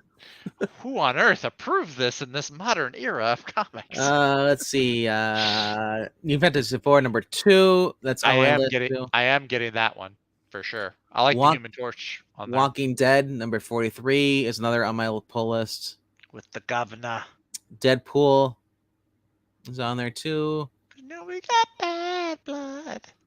Skybound X #25 is on there as well. Void Song. This is another one. If you haven't been paying attention to this, has actually been pretty cool. If you like Barry Allen as the Flash and you like Oh, him it's teaming up Barry. with It is Barry. It's not yeah, Wally. it's Barry. Okay. And it's Jackson Lanzing and Colin Kelly writing this. I do like those two. Bosco Yeah. Georgiev is actually a really good artist too. I do like his work. And basically everyone has been like frozen in like place and there's no sound whatsoever. That's why it's called Void Song. The true purpose of the Void Song is revealed. The end of the world is just beginning, with the Void Song's influence spreading deep into the fabric of reality. Aquaman and the Flash are the only heroes left standing. The apocalyptic circumstances seem to have finally forged a true partnership between these two disparate, or I guess, right? Disparate? Desperate, yeah. No, Dis- desperate has an E. Disparate? disparate, I guess. Yeah, it's weird. Come on, DC. Just use simple words. Don't use big words. Simple words. Which raises a glimmer of hope, which we have none. With big words. Very little, yeah. Yes. But it's not very propitious. It is quite propitious. But as they head beneath the waves to do battle with the entity behind the song, the closely guarded secret will shatter the trust they formed. Like I said, in the very first issue, Aquaman is just like, I'm the king of Atlantis. It's basically, he has the Namor attitude, like dick. He's basically dickish, like a version of Aquaman. They always do that with the kings of Atlantis. They always turn them into dicks. He's like, I know what I'm doing. I'm gonna do what I want. And Barry's like, no, dude, you don't understand. You're like, if you do that, you're gonna kill everybody. He's like, bah, I'll do what I want. I'm like, okay. Who cares if I kill them all? Kill them all anyway. But yeah, it's cool to see them team up. The last minute series, you had Aquaman and Oliver Queen team up. Yeah. Even though they traded like, personality realities, Yeah, right. They did a Freaky Friday. Yeah. It was still good, Yeah. So it's like, is this going to be a thing now since Aquaman doesn't have his own title? Is he just going to be on these kind of like brave and bold team ups? Because honestly, I'm okay with it. As long as we're not getting Sudaconic on it. That's true. Yeah, so I've been enjoying the series, and like I said, it's something to read that's normally is on my pull list. I do like this artist though, Vasco. If you have a chance, check out his Instagram. During the pandemic, he did this really cool thing. He would take a Marvel character and he would take a DC character, and he would do like this crossover comic cover with the two of them. Yeah. He did a lot of really cool ones. He did like a Miles Morales. Was it Miles Morales and Blue Beetle maybe? He just did a bunch of really cool ones. Yeah, definitely worth checking out. Awesome artist. Like, he did that cover right there, I can tell. Yeah, it is his cover, yeah. Yeah. He said that he has his name right there too. Oh, well. Okay, I didn't see that. I wasn't cheating. I promise I wasn't cheating. Like I said though, it's Aquaman teaming up with Barry Allen. If you're a fan that's missing Barry Allen, you haven't seen him in the comic books, because while he's there, this is something you could actually go back and read, and it's just refreshing to see a new take on the characters. I mean, you're putting two people that probably never teamed up before, not that to my knowledge. Maybe they have, but there's always been Green Arrow and Green Arrow, Green Lantern, Batman, Superman. Yeah, it is a refreshing change of pace. Definitely. Yes, and then the very first issue though, little spoiler.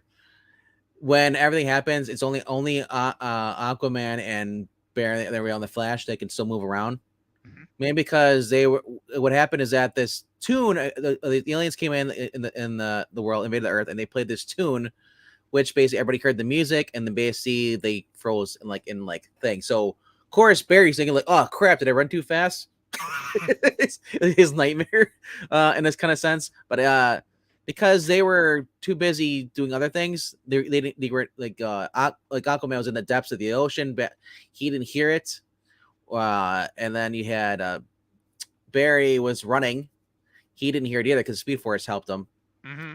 So he basically has to keep moving with the Speed Force because otherwise he's gonna basically tire out, and then he'll basically will succumb to the trance. But so of course when Barry goes, he looks around, he even goes to Atlantis, and he finds Aquaman down there. He's like, oh my gosh, and Aquaman's like, you did this because of Flashpoint. Right. Everybody blames Flashpoint. Everybody's gonna blame Barry now for everything. Freaking Flashpoint. Yeah, Barry, that's right. You get selfish one time, try to bring your mother back to life. This is what happens. Yeah. Wally never did this. He did just have Heroes in Crisis, but that was retcon too. That was Eobard Thawne's fault. Wally is still innocent. I am going to be getting the DC versus Vampires All Out War. Oh, you're getting that? I am going to pick that one up. It sounds interesting. Deathstroke leads this kind of ragtag motley crew of heroes against the vampires. Booster Gold is on the team. Azrael, Mary Marvel, Bane, it looks like it is. Deadman too. So it's a pretty cool little assortment of heroes. My one thing, I see Hellblazer's name up there. I'm like, God, please don't let Hellblazer, because after Deceased, I'm kind of burnt out on Constantine. But well, my thing is Booster Gold's involved in this. Yeah. Like, is Booster Gold gonna be one of the heroes? Yeah, he's one of the heroes. He's on this hero team. It says right there. For how long? Because remember, these heroes either get blown up or they become a vampire. Well, it's a 6-issue limited series, so if anything happens, it's probably not going to be in the first issue. Is this Deathstroke Suicide Squad? I don't know. Was Deceased Unkillable's Vandal Savage Suicide Squad? Well, no, DC's had the Suicide Squad, and they all died. remember, DC versus Vampires had Suicide Squad, and most of them died. So, but anyway, yeah. Well, Boomerang's dead. I don't know why his name is up there. I think Wild Dog is dead too. But that's kind of a creepy cover. All right. Yeah. Well, I'll probably stick with the cover A. And it doesn't make sense because if the guy was smart, he realized that Barry is gone. Barry's dead. Yeah. He's vaporized. Yeah, he's gone. Maybe that's supposed to be Wally. I don't know. If it is Wally, I'm gonna be sad all over again. But yeah, I'm gonna give that one a try though. See how it goes. I've been. It's not my favorite thing coming out of DC. It's kind of like Thor Ragnarok. It's kind of middle of the road. It doesn't suck, but it's also not amazing either. So it's kind of right in that middle ground. Hey, look, it's Tom King Batman, and that's just a reader. Like, go away, bro. It's like his hands up. He's like, I don't want to see you. It's like that scene from The Office where Michael Scott's like, I will kill you if I see you. And then, of course, the obligatory Joker, who sadly was I think he's already dead in this series, isn't he? I think so. Which sucks because I would have rather had him be the king. I would have hated that, to be honest. I think Joker gets you know what? for everything, and to have him be the king of the vampires, it's a little too on the nose. Like if that was the case, and I had seen it coming, I would have been mad. He would have been, dude. You know, crazy as savage murderer he is. On top of this, and then Batman's forced to kill him. I think if I was gonna have a villain be king of the vampires, I would have had maybe like Vandal Savage. Literally, I want because I would that my whole DC versus vampires. I would have had Batman actually survive something. You know, that's Elseworlds instead of being killed off instantly. Well, that's what they do with the zombies, with the vampires. The original Justice League, the original 7, they're always out. They're on the first plane out pretty much. Seriously, I would have loved to have him being the main villain, and then Batman at the end is forced to kill him or let everyone else die. I mean, yeah, that's an interesting thought you could go down. Yeah, because everybody else talks about it. It's like, well, Batman doesn't kill. Yeah, and I'm just so burnt out on the Joker. I really don't care about that. And then how you end it? Batman lets everyone die. I mean, honestly, you can Because he won't kill. pick any other Batman villain to be the Vampire King, and I would like it more than Joker. You can put Killer Croc or Two-Face or Mad Hatter, any of those. I'll be like, okay, yeah, sure. At least it's not Joker. Killer Croc being a vampire just sounds stupid. I know, but I would enjoy that more than that's how much I hate the Joker right now. He's everywhere. And then they say that he's getting us they're giving him a sequel. The Joaquin Phoenix movie, they're doing a set. I'm like, seriously? There are a million other villains y'all have. Give us a Lex Luthor movie or I agree. something. Yeah. But They just want to kill off the main 7 heroes. I And think the reason they do that, and I don't hate the idea. I don't hate getting rid of the main 7 heroes because DC has got this massive backlog of B and C list characters that almost never get time in the spotlight in main continuity, in main canon. So why not in an Elseworlds? You've got a million Batman books, you've got a million Superman books. Why not use an Elseworlds title and give some of the lesser known heroes a chance to shine? That's my opinion. But my only thing is this: we don't know. This is all at war. mm-hmm. This is the last. So Boomerang, remember he was dead. Boomerang's right? dead. Yeah, it might be a flashback they show him in. Maybe it might be a flashback, or maybe it's a new Boomerang. There is a second Captain Boomerang, and main canon. This is George Harkness. Okay, well that's the one that's dead then, I believe. Yeah, that's what I thought. Or wait, is it George or Digger, or is George and Digger the same one? Digger was the second one, I think, right? I think Digger was the one who died in the DC versus Vampires because his son becomes Captain Boomerang after he does. Yeah, I'd have to go reread it. That was all an Identity Crisis. I'd have to go read. I always forget his actual real name is. I just know he's a prick and he's Australian. You know. Hang on, Captain Boomerang. He's basically Risey Lee. I think it is George Digger Harkness. It is. It is. So George Harkness and Digger Harkness are the same. But I know there's a second Captain Boomerang. And if he his son, Owen Mercer, takes on his role. But then during Blackest Night, his son dies, and then he comes back to life. So, yeah, Captain Boomerang's kind of messed up. But anyway, and he had the most ridiculous costume in Suicide Squad. Right. But yeah. Hey, Barnstormers. That is it Brainstormers? Yeah, that was down. Yeah, there it is. Right underneath Rocketeer, which is funny because they're both plane comics. Well, she is a girl. Well, she's flying a plane. Yeah. And she's underneath him. Sexism. Not funny. But anyway, no, this is Scott Snyder writing that actually. Nice. I believe. So that was actually supposed to come out, I think, a month or two ago. It got pushed back. If you already have Comixology, you probably already read it. I could have. I haven't seen it on Comixology though. Because Comics be up there tomorrow. Actually, you know what? I think that's what it means. It's not going to be it's going to be digital only. Oh, is it? Oh, okay. Well then, yeah, I'll check it out tomorrow. It's released to Comixology. Yeah, I'll have to check that out then. I'm excited for it. Actually, it was already released today on Comixology. Bonnie and Clyde Rump brings together Scott Snyder and the breathtaking illustrations of Tula Lotte. I'm not familiar with that artist. The longest identical work to date. Let's see here. Oh, there it is. This week's new releases. Read for free. Oh, I don't even have to pay for it. I get to read it for free. Thank you, Comixology, for doing one thing right. So you get to that 2-page spread, and then it won't let you look at it. Let's see on Kindle. No, I don't have a Kindle. I have an Amazon Fire, I guess it's called. All right, so Jennifer Blood. I'm still picking this up. It's still on my pull list. How you liking that one? It doesn't have the same feeling as the first two, and like I said, it's the daughter. And the interior art's been horrible, but the cover's been good.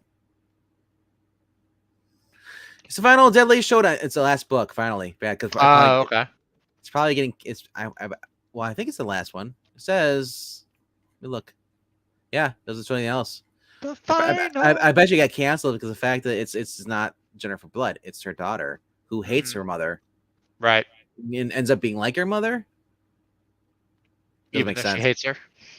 Yeah, and for those who, if you read the Stephen Grant and the Garth Ennis, this is like a getting a Tom King almost, Oh God. or just anybody who he just sucks at writing and putting him on here. And the interior art style has been that great, but and which sucks because it's Fred Van Lente who's usually good, but the story idea sucks. I don't know if it was his idea or they just like, you know what? Let's put the daughter in there. I'm like, Fred, dude, just don't go to this. You can't make it like it was. Mm. Garth Ennis and Stephen Grant have their own way of writing it, which are basically almost similar. Like Grant kept the way that Garth Ennis was writing it, Mm-hmm. dark, kind of gory, you know, and just like, you know, it's kind of like yeah, people die, and you're supposed to, you can't really cheer for the main person because she's going around murdering people, Mm-hmm. and she's becoming so desensitized to it. And she's because the main story, for those who remember Jennifer Blood, the mother was basically her father was killed by her four uncles because they're all part of this. Basically, like they could control the city. They're like big mobsters, gangsters, and her mother was basically was forced into being married to her uncle. Her mother ends up committing suicide while she's away at college, and then she goes and she comes back, and one day, you know, she was going and explains how she ended up getting married, having kids, but one day she sees a paper about one of her uncles, and you know, then she decides she can't let it sit anymore, especially if she found out what happened to her dad and how you know they're responsible. She goes kills them out one by one, creating this new identity, putting on a black wig, calling herself Jennifer Blood, and it was just gory, man. But it was like revenge stuff, and she got creative, like you're like, oh, you did this, did your favorite thing is doing this. Well, guess what? Now it's gonna be done to you. Like it's like one guy who was her one uncle was into dog fighting, you know, Mm. illegal dog fighting. Mm-hmm. So she kicked him into the pool pit, and then she raced the dogs on him. Oh wow. Yeah.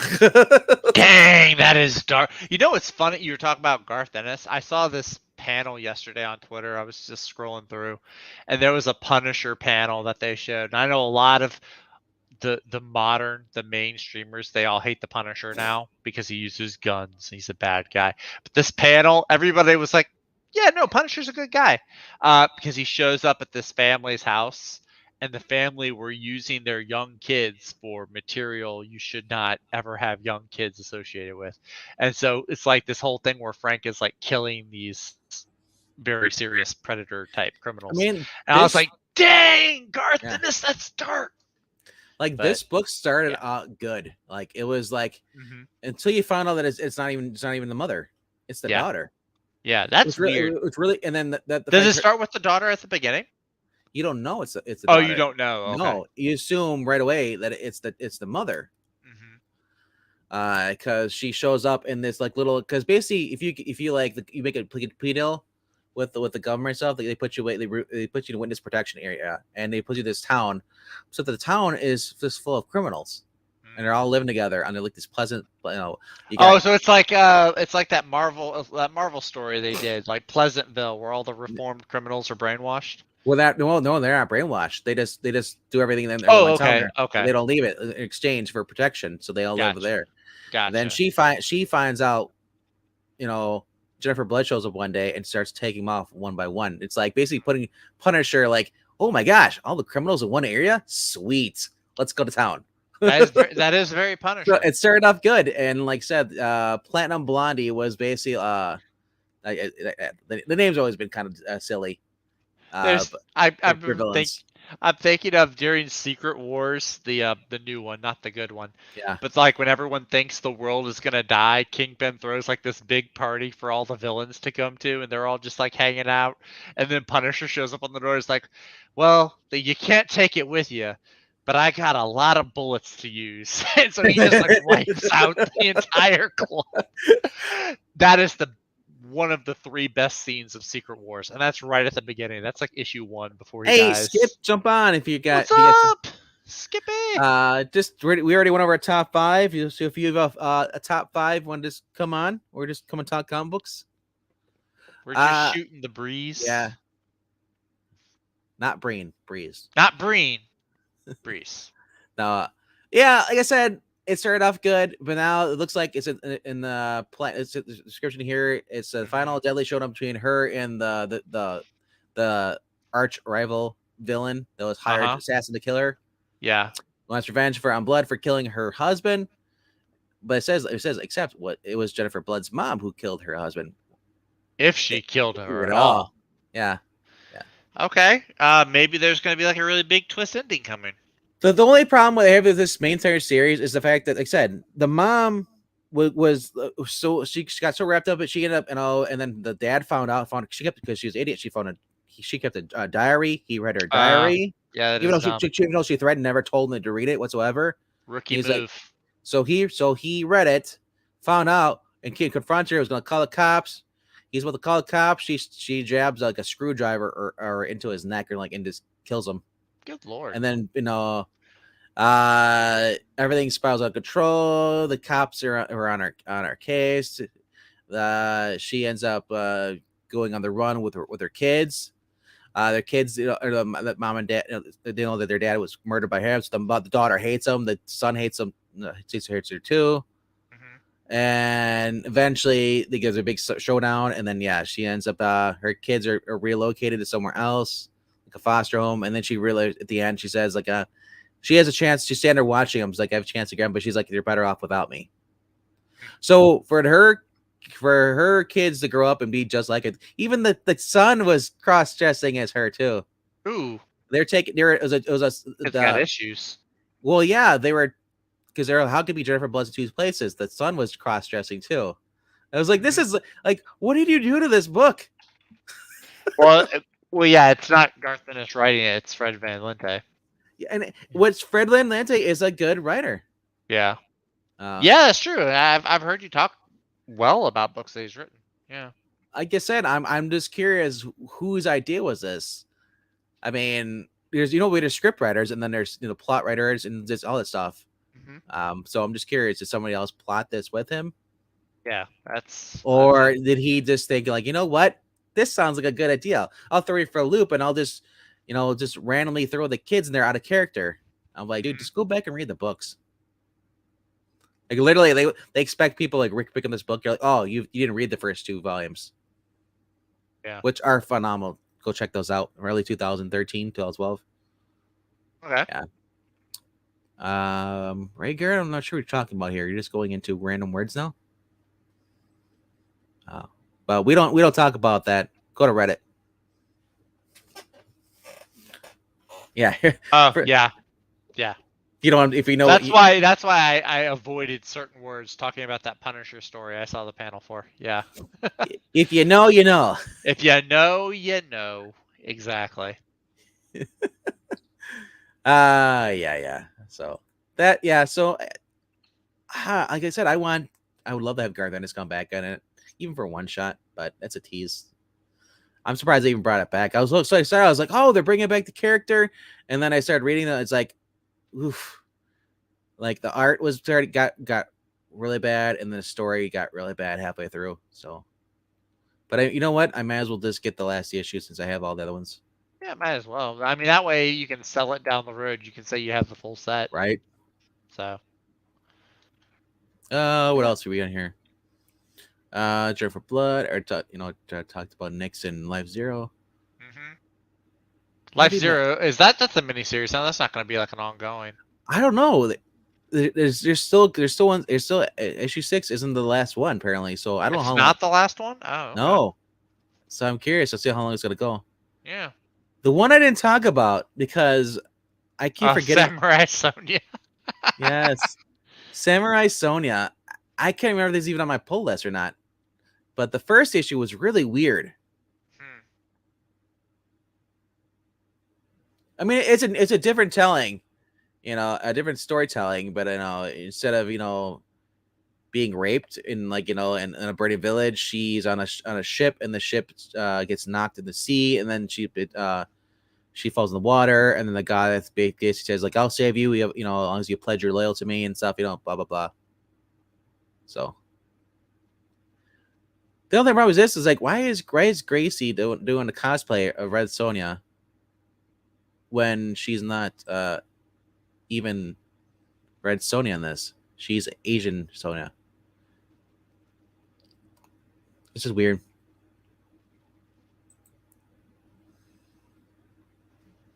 Yeah. I don't know. It's more like K-pop Sonya. You think about it. Or Hong Kong version of Sonya. Yeah, this one has a lot of covers too, though.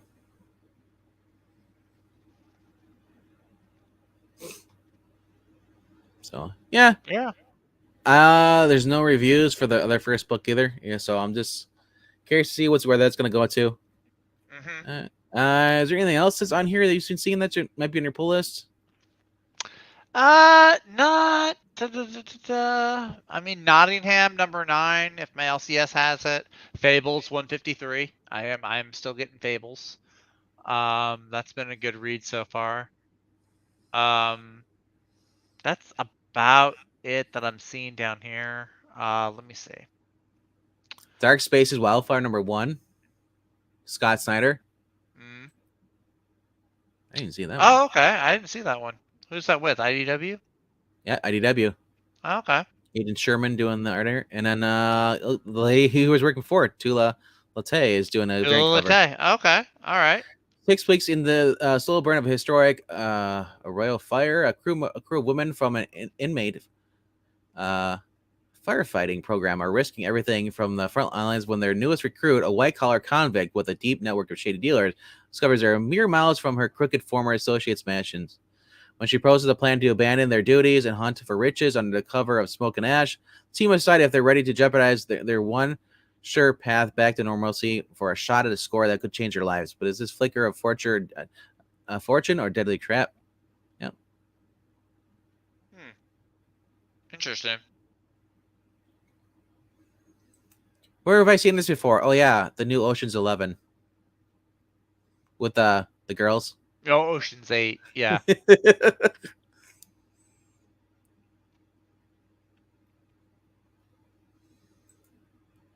Oh, we even have a Christmas one. Jingle bells. Or no, or it's not Christmas. That's not It Christmas. looked like it though. Her eyes are down. What's firefighting? Yeah. I don't know. Scott Snyder's hit and miss. But I mean, It could I be hope good. It's not up there on my list. I want to read. I'll read probably Barnstormers, since that's free on my Comixology account. But yeah, I haven't heard about this. I may check it out at some point down the road. is there a blank cover for? I have no idea. Every cover should be blank, don't you think? You should just go by the name. And comic books are like that. It was you have no idea. Well, on the one hand, you have no idea what you're getting inside, but on the other hand, you won't be like lied to. If there's like a really awesome cover, but then the interior art sucks. Yeah. I mean, if you just go by the writer name, the creative team, that's what I go by. Every cover like in the store is just blank like this. That'd be kind of funny. Mm-hmm. Could be. Is there even this is one of several new titles IDW is launching. Most of them look pretty cool. I'll definitely give this a look. Says Subtle OG. Alrighty. I don't think Skip's jumping on. He has the link and everything. He doesn't like us. Probably late. Like he's probably eating, maybe hanging out with his kids, man. Shoot, I almost didn't join you. I thought you were gonna be, like I said, I thought you were gonna be gone when I got home. It's only 9:19 by him. Eh. All right, and I think that's pretty much about it. Good Morty, and oh yeah, Artist Elite. That was another one that's coming up. It's basically looks like a conclusion of these 3 comic books. Interesting. It looks very 90s from the big macho guy there in the background. I'm trying to remember who's on this.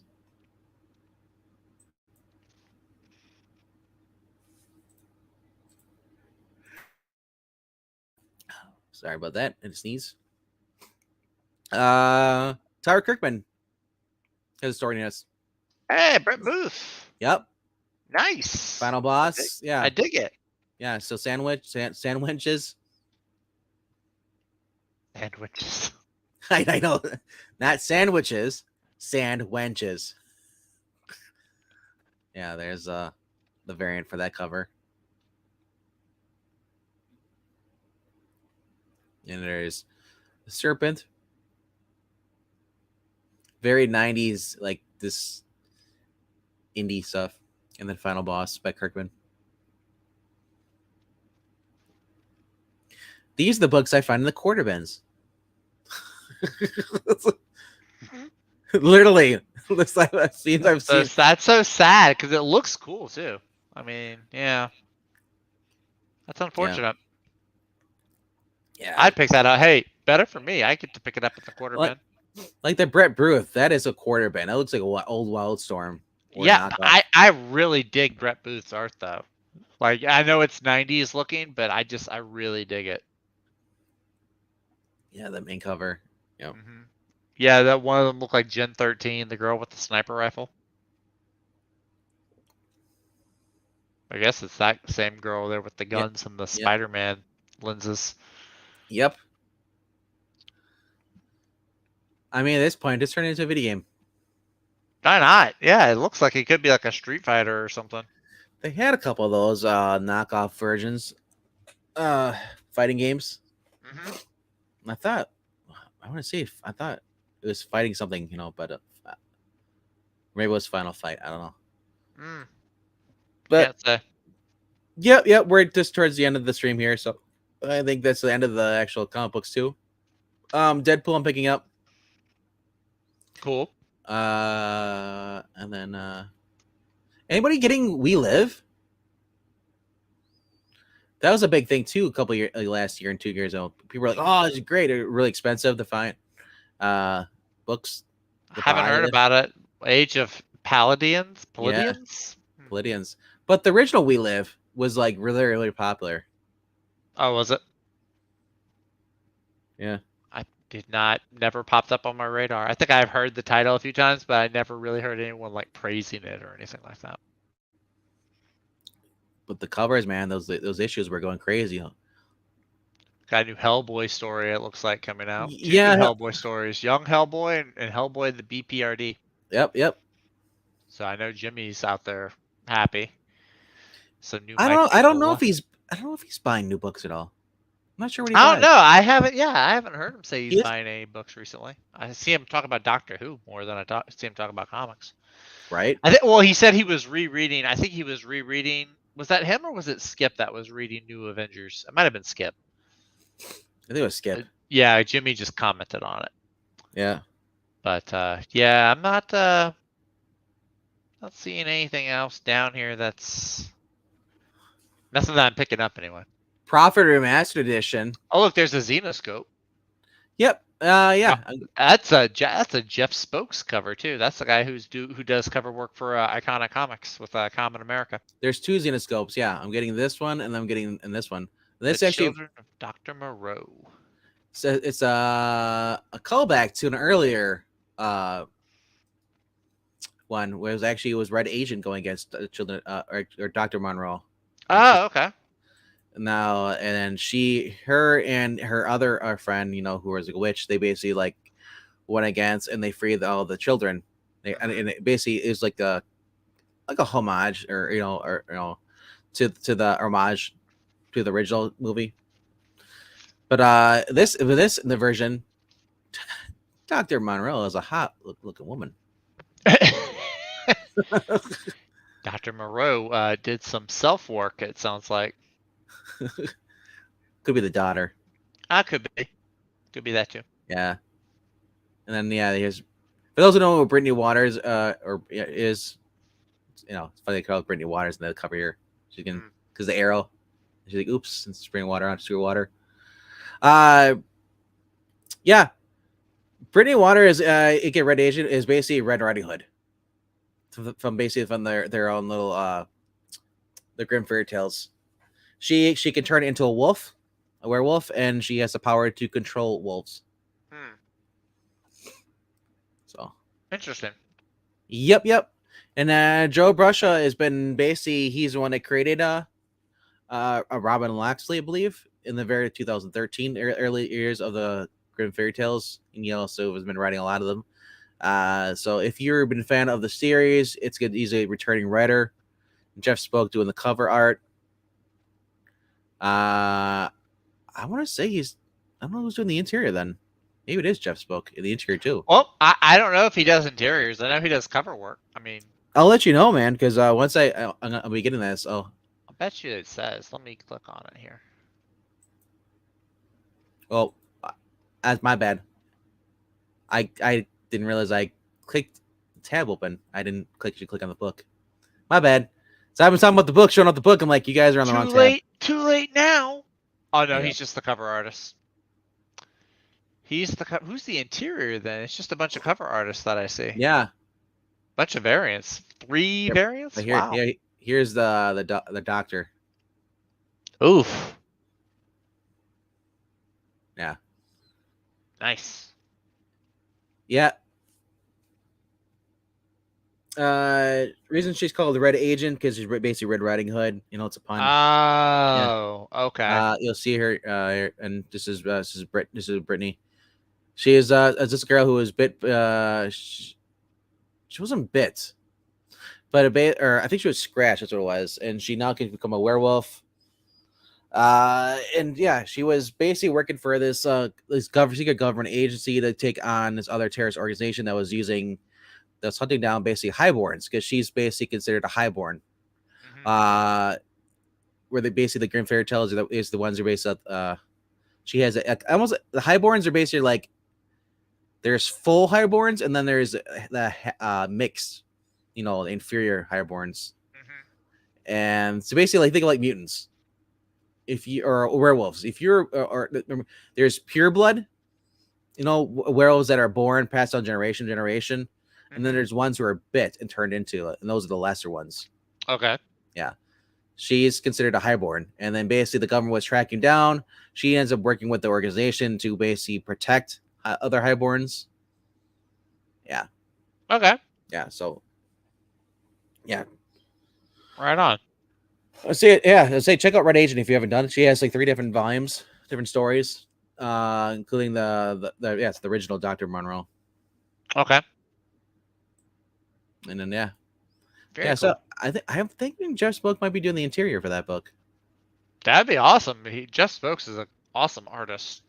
Other book I'm getting here is Bill. Return of the Skyla, #1. Nice. So Oh, very cool cover. I like that. and like I said, this is another 32 pages of content. They were doing like 6 issues, so instead of Mhm. doing that, they're just doing 32 now, Okay.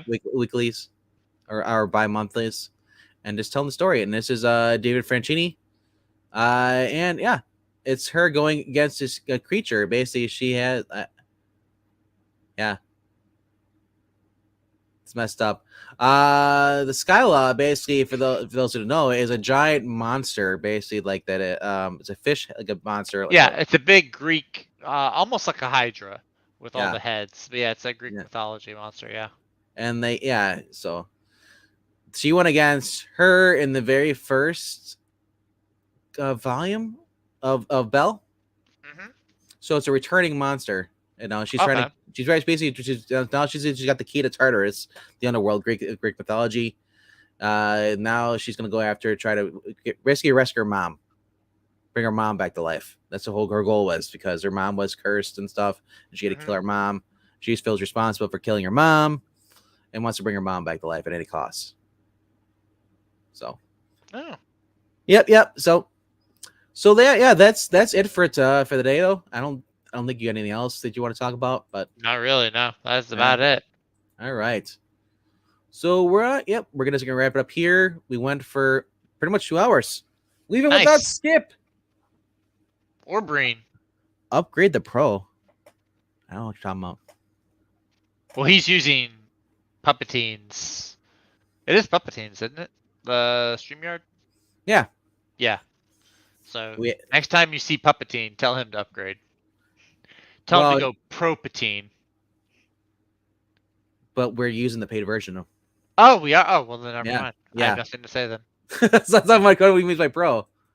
I I was not logged into League of Comic Geeks. I have But, nothing to say. so yes. But yeah, if you like this type of content, you know, and you're entertained by the night. If you weren't entertained, leave a dislike or hit a like button if you haven't done so. And if you are getting any books tomorrow and you haven't put them in the chat, comment down below and let us know what you're getting, or if you like our picks or don't like our picks. Oh, it says on the comic website. Oh, We yeah. just log in, I guess. I'm not logged in on that, and plus you got to pay for that too. And But you gotta pay for League of Comic Geeks. If you want a pro version. Oh, okay. I'm not sure what the feature. I'm not sure what the premium version is. I don't pay for League of Comic Geeks. I have an account with them, but yeah, that's crazy. You can upgrade. I'm not sure what the new features are, but I don't know. What do you get for paying? Yeah, that's weird. I have no idea. I've never actually looked at it. You know, it just curious. All right. Well. Anyway, too. Oh no. I got on Facebook and I just saw this update from my LCS. It says, due to shipping delays, our Marvel Comics titles for this week, scheduled to release on July 20th, are late. We currently hope to have the items delivered during the... Oh, well, they're going to have them tomorrow. They just might have them a little bit later. Due to what? So, Marvel, my LCS, their Marvel books are late. I guess they didn't get them in today. They're saying they should come in tomorrow. But that's fine for me because I normally don't go to my LCS until late in the afternoon. Honestly, any LCSs make you come out on Tuesday and come back on a Wednesday is a jackass. Well, Tuesday is when DC comes out, right? Yeah, but Marvel you can't buy Marvel till the next day, so basically you're wasting gas. That's true. I honestly, only have there's She-Hulk and the New Fantastic Four. Those are my two. And also, it like my LCS, he hates that he makes everybody wait the Wednesday because otherwise people are coming in Tuesday. The people come on Wednesday don't get their books, the DC books, because it's always been Comic Book Wednesday. Mm-hmm. Yeah, exactly. Yeah, today is not New Comic Book Day. Exactly. Wednesday is. If anything, Tuesday is like sneak preview day. Yep. But all right, and Marani says I prefer Peter Pan peanut butter myself. I like whichever one is crunchy. Usually it's Jif. Get the crunchy version of Jif. Although recently they had to they did a recall on Jif. Like something happened at one of their plants or whatever, one of the factories, so they did a recall on it. So I had to get Peter Pan. Well, that's okay. Mine's still good. I've had mine for about 4 months now. I don't eat it. I don't eat up right away. It lasts, man. I know. I don't eat it up either. I usually I savor that stuff, man. Like we get it for bake. We get a big tub for baking, the big ones cans of Jif, and it takes like months to even get through that. And like I don't eat peanut butter sensibly, so I bought a little jar now, for myself. But I don't know. Anyway, so that's it. If you guys had fun, leave a like leave a like. If you're not subscribed, why not? It can't hurt you. It's free. We don't charge you. Yeah, you're getting this entertainment for free. Yeah, so. I kind of feel like I kind of rambled on tonight a little bit. I'm a little tired. And then leave a comment down below because comments actually help us get shared out more. Means we'll actually get more people in the chat probably. So it's not just all Rhaegar and Marania and like and a few other people who might be in the chat. We love y'all. We love y'all. I saw Telium and then Telium just kind of like just bounced out. he said hi Skip and then he's gone. Alrighty. Mutants were discovered after the recall. One guy grew blue fur all over his body and his feet became hands. Is that how it happened? Okay. So he leveled up. He did level up, it sounds like, yeah. Alright, now he can play video games hanging upside down. Yeah. Alright. Good night, guys. We'll see ya. I guess see you on Friday. Or actually, not Friday. Thursday night. Thursday. But Thursday night, because Zach has it's a Bible study. Do you want to pick on me for Bible study? We're probably gonna do a retrospective first. Retrospective is gonna be first this week. Yeah.